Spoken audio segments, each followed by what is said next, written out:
alam niyo ba kung sino nanonood sa atin live? Nasa Batangas siya.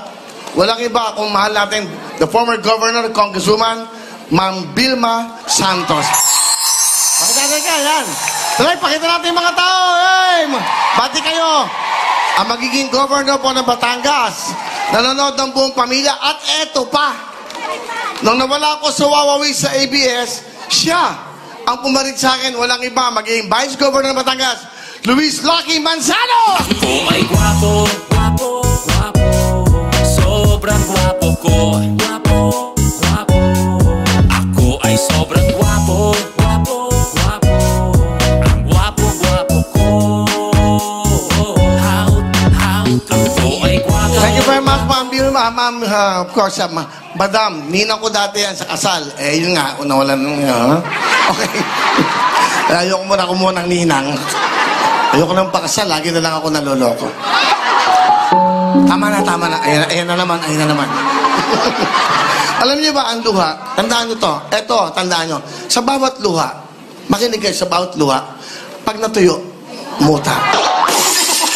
Kaya huwag kayong basta-basta na luha, punasan kagad. Luis, Lucky, good luck sa'yo. Pupuntahan kita dyan. February 15, andyan ako sa Barako Festival. Pamimigay ako ng jacket! Oh! May dala akong 1,000 na cellphone!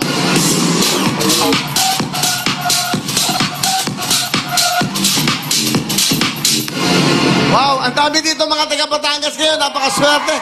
Ayan, kunin mo mga dala ko, yan. Batangas!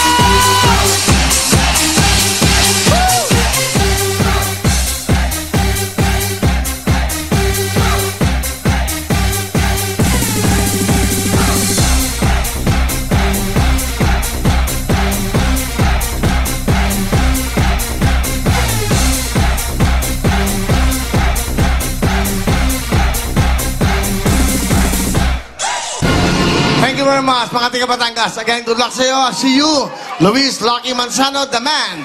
Okay, tandaan nyo, in every minute, si Luis, in every minute, tumutulong yan at tutulong yan sa bandang dyan, sa buong Batangas. Sasamahan ko yan si Luis.